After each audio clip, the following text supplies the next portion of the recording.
अस्सलाम वालेकुम। मैं डॉक्टर अरशदुल आफरीदी आपको ओपीडी ऑनलाइन में खुशामदीद कहता हूँ। आज का हमारा टॉपिक है नाक की हड्डी का टेढ़ापन। ये पूरी वीडियो आप लोग के सवालात के जवाब पे मुश्तमिल होगी और वो सारे मिथ्स जो आपको नाक की हड्डी के ऑपरेशन के लिए या नाक की हड्डी के टेढ़ेपन से रिलेटेड है, उसका हम कोशिश करेंगे कि आपको जवाब दें।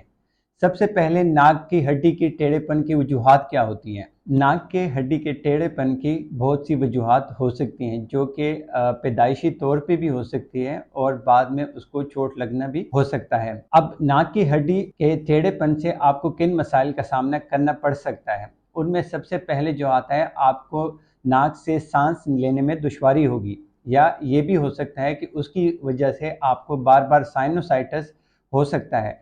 नाक से खून आना, रात को नींद की कमी का शिकार होना, या रात को नींद में सांस की बंद होने की वजह से उठ बैठना, ये सारे मसले नाक की हड्डी के टेढ़ेपन की वजह से हो सकते हैं।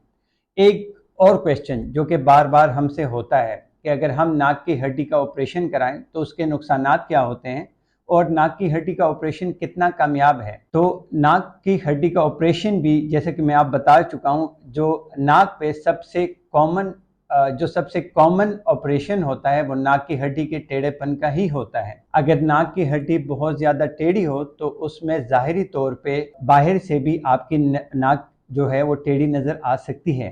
ठीक है। नाक की हड्डी के ऑपरेशन के नुकसानात, एक तो सबसे पहले चूँकि नाक के ब्लड सप्लाई बहुत ज़्यादा है, उसमें से खून आने के चांसेस हो सकते हैं, या नाक के आपस में जुड़ने के चांसेस हो सकते हैं। लेकिन ये तमाम जो नुकसानात हैं ये इंतहाई कम हैं और इनको अवॉइड किया जा सकता है।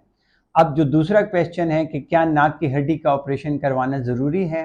अगर आपको जो सिम्टम्स हमने बताए हैं वो आपको हो रहे हैं तो आपको ऑपरेशन कराना चाहिए, क्योंकि इसके अपने नुकसानात हो सकते हैं, जो ब्लीडिंग भी हो सकती है, जिसकी वजह से आपकी नींद की कमी का शिकार भी हो सकते हैं और जिसकी वजह से आपकी डेली रूटीन काफ़ी ज़्यादा डिस्टर्ब हो सकती है। अनदर क्वेश्चन वो ये है कि नाक की हड्डी का ऑपरेशन किस उम्र में करवाना चाहिए।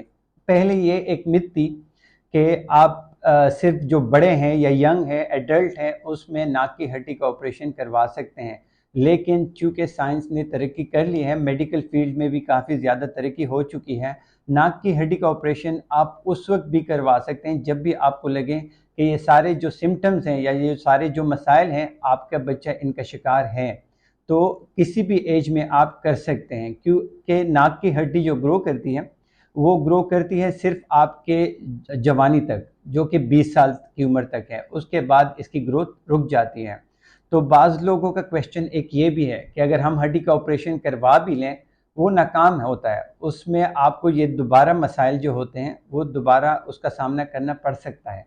ठीक है, ऐसा कुछ नहीं है। अब चूँकि हमने नाक की हड्डी जो सबसे ज़्यादा जहाँ से टेढ़ी होती है सिर्फ वहीं से निकालते हैं, पूरी नाक की हड्डी को हम रिमूव नहीं करते हैं, तो इसीलिए सिर्फ अगर वही हिस्सा निकालें जो कि बहुत ज़्यादा टेढ़ा है तो आपको सांस लेने में आसानी पैदा हो जाती है। एक और जो हमसे बार बार क्वेश्चन किया जाता है कि इसके साथ ही जो बड़ा कॉमन है वो है नाक के हुदूद। तो आपके नाक के हुदूद भी वही फंक्शन करते हैं जो आपके नाक का बाकी हिस्सा करते हैं। तो आपकी नाक से जो आप सांस लेते हैं उसके लिए बहुत ज़रूरी होते हैं। लेकिन जब नाक की हड्डी के टेढ़ापन की वजह से वो ज़्यादा बढ़ जाते हैं तो उनका भी साइज़ काफ़ी तरीक़ों से श्रिंक किया जा सकता है। इसके अलावा अगर आपका कोई भी क्वेश्चन हो नाक की हड्डी के टेढ़ेपन के हवाले से तो प्लीज़ हमारे कमेंट सेक्शन में ज़रूर कमेंट करें। We are always here to answer your queries. कोई भी आपका क्वेश्चन हो हम उसको आंसर करेंगे एज सुन एज पॉसिबल।